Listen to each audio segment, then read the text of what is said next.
परिचय दियो। हमर नाम गोविंद ठाकुर भेल, हमर घर बहेरा भेल। हम एक सामाजिक कार्यकर्ता बहुत बहुत साल से छी अपना समाज में, अपना बेनीपुर क्षेत्र कौन में। पद पर अपने नामांकन?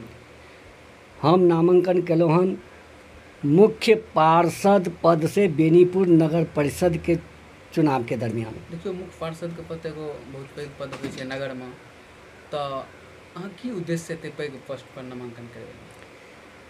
हमर मुख्य उद्देश्य छै जे बेनीपुर नगर परिषद क्षेत्र के सर्वांगीण विकास हो, जनता के मूलभूत अनिवार्य समस्या के अस्थायी निदान हो। हर वार्ड में बहुत तरह गंभीर समस्या छै, तो ओई समस्या के निदान हम जल्द से जल्द करबै, धरातल पर उतारबै काम के विकास के।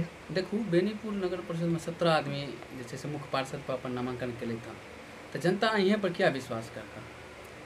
जनता बेनीपुर के देवतुल्य जनता हमरा पर एहि दुआरे विश्वास कऽ रहल छथिन कि हम बहुत बहुत साल से बेनीपुर के क्षेत्र के सभी जनता से हम जमीन से जुड़ल छी। हुनकर सुख दुख में हरदम हम तैयार रहैत छलिए, आ अखनियो हुनकर सुख दुख बाँटि रहल छियै।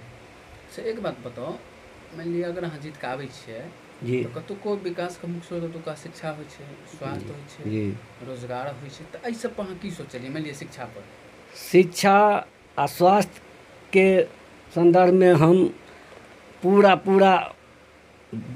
100% सुधार करबै। मान लिअ कतौ माने कोनो समय में अस्पताल में दवाई मिलै छै तऽ डॉक्टर नहीं छै, डॉक्टर मिलै छै तऽ दवाई नहीं छै, तऽ एम्बुलेंस नहीं छै, मरीज एम्बुलेंस आ हर स्वास्थ्य संबंधी साधन के अभाव में रास्ते में दम तोड़ दै छै। सब मरीज के DMCH दरभंगा रेफर कऽ दै छै। तो ओहि पर हमर विशेष ध्यान रहतै, एम्बुलेंस सही समय पर मिले, सब जगह मिले, दवाई हर अस्पताल में मिले, सही समय पर मिले, डॉक्टर सही समय पर हरदम अस्पताल में मौजूद रहे। एहि पर हमर पुरजोर सुधार रहतै। एक बात बताओ, अखन सौंसे जे छै से अतिक्रमण होइ छै, तऽ ओहि पर अहाँ की करबै? अतिक्रमण के विषय गंभीर छै। रोड के लोग माने छोट छोट दुकानदार सब, फुटपाथ वाला सब, जेना सब्जी बेचै वाला सब आ ठेला लगै वाला सब, टेम्पू वाला सब बेमतलब के रोड पर अतिक्रमण कऽ लेलकै हन। तकरा अस्थायी रूप से हम निदान करबै, सबके अतिक्रमण मुक्त करबै। अतिक्रमण मुक्त कऽ जेना आ रोजगार के संबंध में हम सेहो हमर विचार छै जे जगह जगह सरकारी जमीन जे छै, नगर परिषद के क्षेत्र के जे जमीन छै रोड किनारे, ओहि माने चौक चौराहा पर या माने बेनीपुर के मेन बाजार में ओतऽ सरकारी भवन छोट छोट कमरा बनेबै व्यवसाय के उद्देश्य के लेल। आ ओहिमे बेरोजगार सब के हम लोन दिएबै बैंक के द्वारा, बुझलिए ने, ओ स्कीम चलल छै। आ ओहि माने छोट छोट रूम में कमरा में हाट बाजार के नज़दीक रोजगार करते बहुत सा बेरोजगार, तो ओकरा रोजगार दै के ओकर हम सर्वांगीण विकास करबै। अच्छा, एक बात बताओ, 29 वार्ड हम सब भ्रमण करै छी, तो एहि दौरान प्रत्येक वार्ड से ई समस्या आबै छै कि जल जमाव, तकर अहाँ केना निवारण करबै? ई बहुत पैघ समस्या छै। जल जमाव के समस्या 29 वार्ड में बहुत विकराल छै। हम मुख्य नाला बनेबै, बड़का नाला बनेबै। बेनीपुर नगर परिषद के चारों ओर नदी छै, जेना नंदापट्टी के नदी छै, बेनीपुर हटिया के बगल में नदी छै, ढेरुख में नदी छै, एवं प्रकारे बेनीपुर नगर परिषद के चारों ओर नदी छै। मुख्य बड़का नाला बना के सब चारों ओर हम ओहि नदी में छोड़ि देबै। आ गली गली हर वार्ड में जे छोट छोट नाला छै, तकरा मेन नाला में, बड़का नाला में अटैच कऽ देबै। आ पानी के निकासी बहता रहतै, नदी में पानी गिरतै, नगर परिषद के क्षेत्र से पानी जेतै माने। तऽ एहि जल जमाव के समस्या के हर वार्ड में अस्थायी निदान करबै, बहुत जल्द करबै।